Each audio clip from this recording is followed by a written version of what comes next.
first one comes from Rory Smith, and he writes, "Hey, AMC Crew, with Batman Begins turning 10 years old on June 15th, I was wondering what you all thought about the legacy of this particular film. Thanks for bringing great shows every day."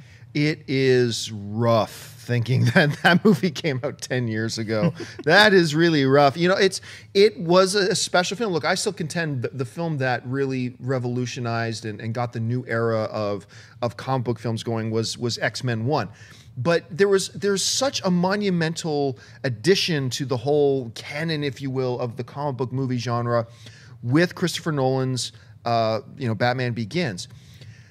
It just it introduced us to the Batman that I think a lot of us wanted. The one that I think the progressive Batman films got lost on us as we got into the neon lights Batman, the giant codpiece Batman, the ice skating criminals with their glowing hockey sticks. You can Batman. say it, John. Bat nipples. Bat nipples. I mean, bat nipples. It is the film that, if you will, I don't want to go so far as to say it redeemed Batman, but no, I'll say it. Batman Begins redeemed Batman, who is probably the greatest on-screen superhero character. Its importance cannot be underplayed. I mean, it just absolutely can't.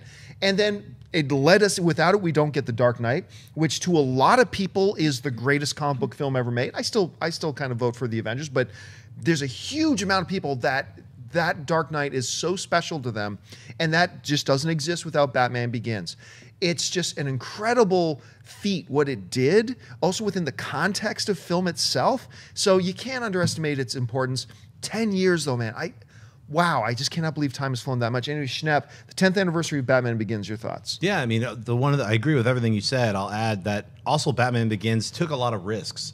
Yes. Not only just rebooting the origin, going really gritty and dark and playing more to adults than kids, but it also used villains that no one had ever heard of. No one in popular media. Like, if you're a comic book reader, you would like Ra's al Ghul and the Scarecrow, but most people were like, who are they? Where's the Joker? Where's Penguin? Where's Riddler? The normal villains of Batman. They went with like some very obscure villains, but I think it was a really smart move on Nolan's part was to do that because it helped reestablish this brand new universe. So you're not going back with some of the known characters. You're bringing in newer characters so that you could bring back the Joker and do such an amazing job. Yeah, to me, I feel like The Dark Knight is one of my favorite superhero films, right there with the Avengers. I don't have like a number system, but just because Dark Knight is its own thing, it's like a crime drama, while the Avengers is like a big, group fun kind of thing. It's more fun. No one's really laughing in Batman Begins, unless you're like scarecrowed out, like freaking out laughing, But yeah, its legacy is there as one of the films that definitely with X-Men and Spider-Man helped relaunch all these superhero films to where we are now with like 6 or 7 movies every year. Let me know if you agree or disagree with this. Just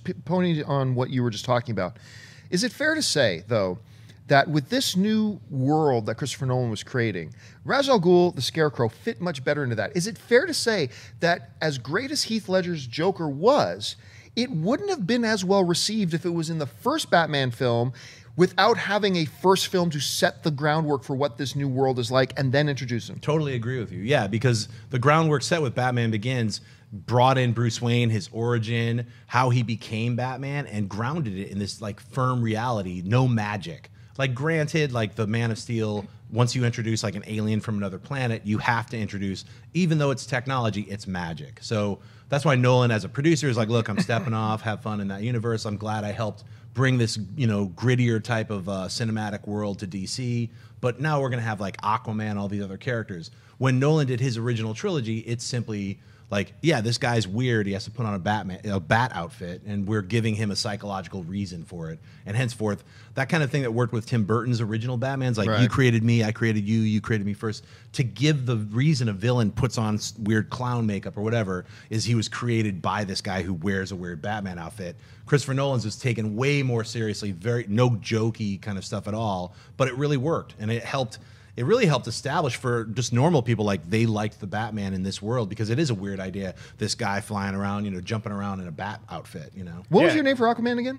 Waterman. Waterman. And then Spicy Larry. Spicy Larry. That's right, Mark. Spicy Larry, H2O boy.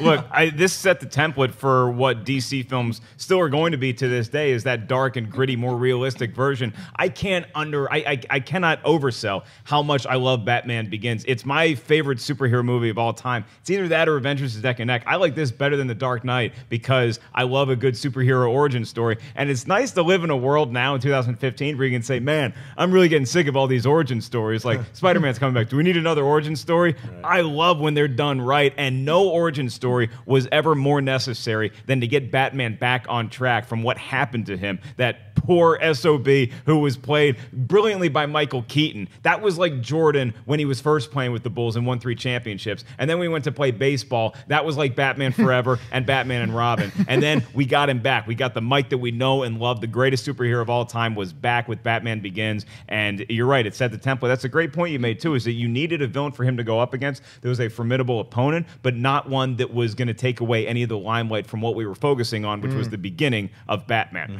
That's the title.